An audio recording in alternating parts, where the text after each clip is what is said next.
Right news ప్రేక్షకులకు నమస్కారం. ఈనాటి కార్యక్రమంలో పాల్గొనడానికి మనతో ఉన్నవారు ఉమ్మడి నెల్లూరు జిల్లాలోని అపార రాజకీయ అనుభవం కలిగిన వ్యక్తి, 2 దఫాలుగా సర్వేపల్లి నియోజకవర్గంలో ఎమ్మెల్యేగా విజయం సాధించి ప్రజలు గుర్తుంచుకునేలా అనేకమైనటువంటి పనులు చేసి ప్రజల హృదయాల్లో సుస్థిరమైనటువంటి ప్రేమాభిమానాలు సంపాదించిన వ్యక్తి. ప్రత్యేకించి ఆంధ్ర రాష్ట్రం అధోగతి పాలవుతుందన్నటువంటి ఒక ఉద్దేశ్యంతో ఎన్డీఏ కూటమిని బలపరచడానికి తన వంతు ప్రయత్నంగా ముందుకు వచ్చేటువంటి చిత్తూరు వెంకట శేషారెడ్డి అలియాస్ సివి శేషారెడ్డి గారితో ఉన్నాం.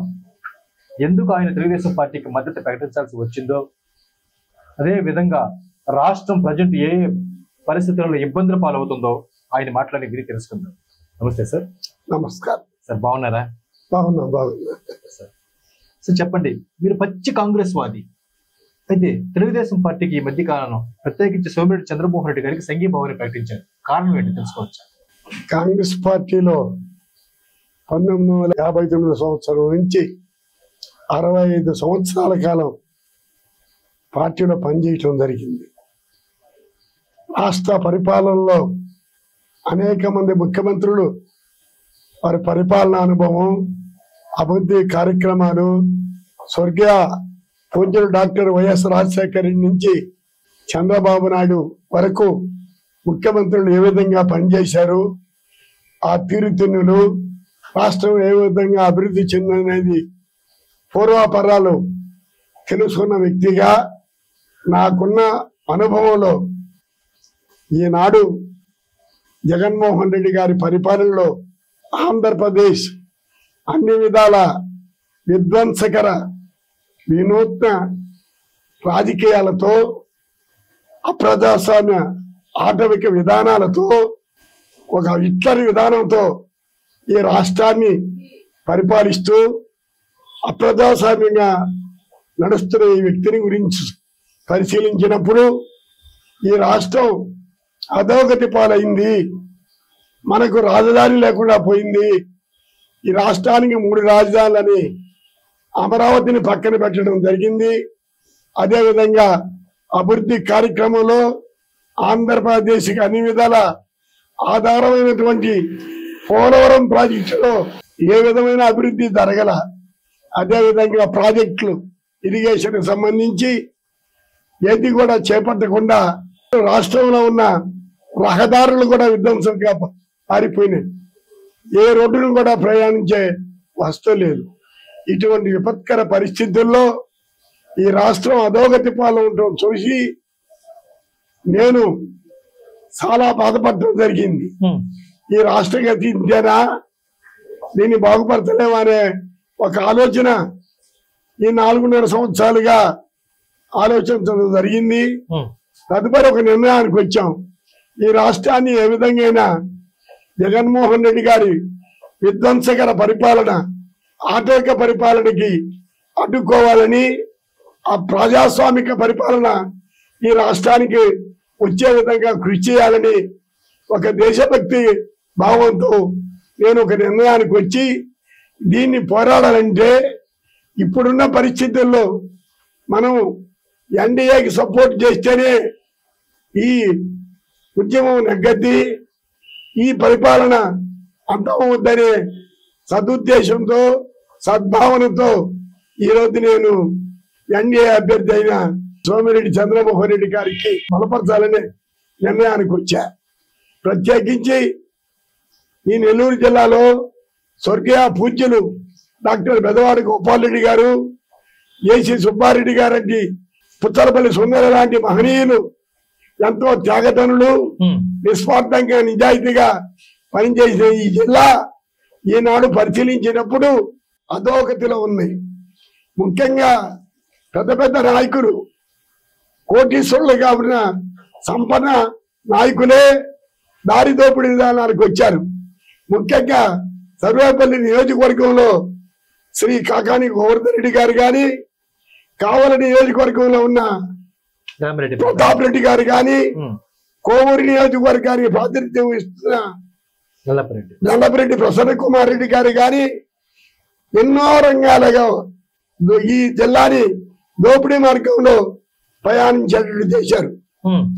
ఈ రాష్ట్రంలో ఇప్పుడు కూడా లేని విధంగా ఇసుక, గులక, క్వార్జీ మెటలు, అన్ని మట్టి అన్ని కూడా అబ్బ సొత్తుగా ప్రభుత్వం భగవంతుడు మనకి ప్రసాదించిన ప్రకృతి వనరులంతా కూడా బీద ప్రజలు అనుభవించాల్సింది. ఈ శాసనసభ్యులు, ఈ మంత్రులే దారి దోపిడీ విధానాలతో తమ సొంత సొత్తులాగా అమ్మకం ప్రారంభించి ఈ జిల్లాని అధోగతి పాలు చేశారు.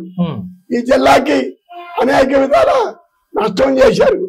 ప్రజాస్వామ్యంగా పరిపాలించేది లేకుండా, ప్రజాప్రాతినిధ్యం లేకుండా ఎక్కడికక్కడ బ్రోకర్లను పెట్టి ఆ బ్రోకర్ల ద్వారా డబ్బు వసూలు చేస్తూ ఇసుక దోపిడీ కానించి అన్ని రకాల మాఫియా విధానానికి ఈ జిల్లాని అడ్డాగా మార్చారు.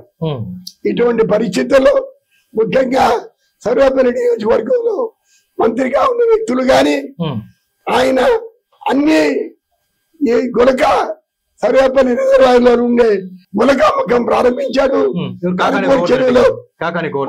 గారు ఈనాటి మంత్రి.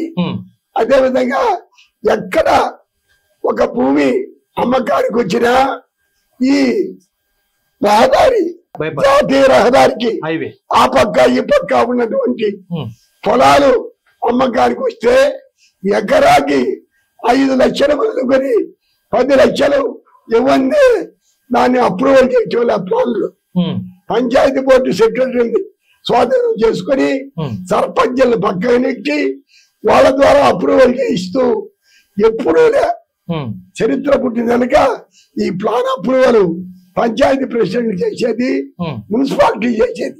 కానీ ఈనాడు మంత్రులు, ఎమ్మెల్యేలే వాళ్ళదే జాగీర్ అన్నట్టు ఈ భూముల్ని ఎకరాకి 5 లక్షలు మొదలుకొని 10 లక్షల వరకు వసూలు చేస్తూ ఈ పేద అడుగు బలహీన వర్గాల ప్రజలు ఏదైనా పెళ్లి సందర్భంగా 1 ఎకరా అమ్ముకోవాలన్నా వీళ్ళకి 5 లక్షల ముందు 10 లక్షల మంది అప్రూవల్ రాకుండా చేశారు.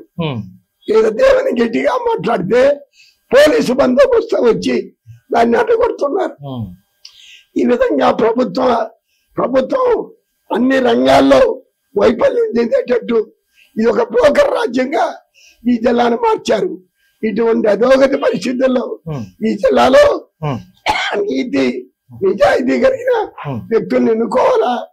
పెద్ద సువిశాలమైన అనుభవం కలిగిన వ్యక్తి, రాజకీయ కుటుంబంలో జన్మించిన రాజగోపాల్ రెడ్డి గారి నీతి నిజాయితీలకి మారుపేరైన సోమిరెడ్డి రాజగోపాల్ రెడ్డి గారి తనయుడు చంద్రమోహన్ రెడ్డి గారికి 2 దఫాలుగా సర్వేపల్లి శాసనసభ్యుడిగా నాతో కూడా పనిచేశాడు. అదే విధంగా ఆయన 4 పర్యాయాలు ఓటమి కూడా చెందాడు. మంత్రి చేసిన అనుభవం ఉంది. ఇన్ని రంగాల్లో అతనైతే ఢీ కొట్టగలడని ఉద్దేశంతో సర్వేపల్లి నియోజకవర్గంలో ఉండే ప్రజలంతా కూడా ఏకోన్ముఖంగా ఈరోజు చంద్రమోహన్ రెడ్డి గారి అభ్యర్థిత్వాన్ని బలపరుస్తున్నారు. అవును సార్, మీరు ప్రజాక్షేత్రంలోకి వెళ్ళినప్పుడు ప్రజల స్పందన ఎలా ఉంది సార్?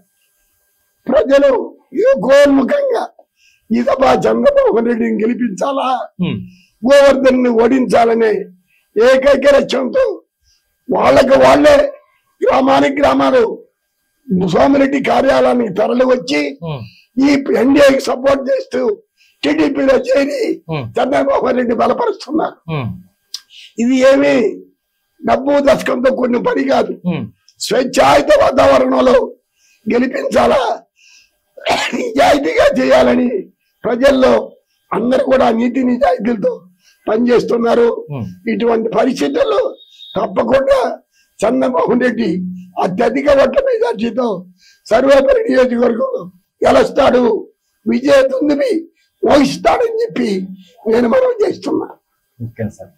అపార రాజకీయ అనుభవం కలిగిన మీరు మీ నెల్లూరు జిల్లాలో జరిగినటువంటి ఆ దారుణాల గురించి మాట్లాడటం జరిగింది. అది ప్రత్యేకంగా సర్వేపల్లి, కోవూరు, కావలి నియోజకవర్గాలు అధికంగా జరిగినట్టు. రాష్ట్ర ప్రగతి ఎలా ఉంది సార్ ఈ 5 ఏళ్లలో జగన్ గారి ప్రభుత్వ హయాంలో? జగన్మోహన్ రెడ్డి గారి పరిపాలన ప్రప్రథమంగా అమరావతిలోని పరిపాలనా భవనం ప్రజావేదికను ఏర్పాటు చేసి ప్రజావేదికను చంద్రబాబు నాయుడు గారు కట్టిపెడితే ఆ ప్రజావేదికలో ప్రప్రథమంగా కలెక్టర్ల కాన్ఫరెన్స్ జరిగి ఆ రోజు ఎంతో ఆనందంగా ఆహ్లాదంగా ఆ భవన వస్తువులను ఆనందించి తెల్లారే దాన్ని పగడగొట్టా అంటే ఎంత విధ్వంస పరిపాలకుడో ప్రజలకు ఆ రోజే అర్థమైంది. ప్రభుత్వ ధనంతో కట్టించిన భవనాన్ని ఒక ముఖ్యమంత్రి కూల్చివేయడం ఎటువంటి దుర్మార్గపు చర్యో అర్థం చేసుకోమని చెప్పి నేను మనవి చేస్తున్నా. జగన్మోహన్ రెడ్డి గారికి చెప్పాలంటే పరిపాలన అనుభవం శూన్యం. స్వర్గీయ రాజశేఖర రెడ్డి గారు ఉండే గుణగణాల్లో ఏ గుణము జగన్మోహన్ రెడ్డికి రాలా. వాస్తవాన్ని పరిశీలిస్తే రాజశేఖర రెడ్డి గారు నిత్యము ప్రజా సందర్శన కొరకు ప్రజలు వేల సంఖ్యలో వచ్చిన ఉదయం 7 గంటలకే చూసి ప్రజార్జను స్వీకరించి ప్రజాస్వామ్యబద్ధంగా వారికి కావలసిన కార్యక్రమాలు చక్కబెట్టేవాడు. పరిపాలన ఆ విధంగా జరిపాడు. కానీ జగన్మోహన్ రెడ్డి ప్రజలను చూడటమే ఆయనకి బాధాకరమైన సమస్య. ముఖ్యంగా ఈరోజు సిగ్గు లేకుండా శాసనసభ్యులు గాని మంత్రులు గాని జగన్మోహన్ రెడ్డి బలపరుస్తున్నారంటే విచిత్రంగా ఉంది. ఏమంటే వీళ్ళకి ఎప్పుడు కూడా ఆయన సందర్శనకు అవకాశం ఇలా. ఏ మంత్రి చెప్పినా ఎవరు చెప్పినా ఆయనకి అవసరం ఉంటే తప్పక ఏనాడు వీళ్ళ ఆమోదంతో వీళ్ళ అభిష్టం మేరకు కలుసుకున్న సంఘటనలు శాసనసభ్యులకు కానీ మంత్రులకు కానీ లేవని నేను నిక్కచ్చిగా చెప్తున్నా. ఇది వాస్తవ రూపం.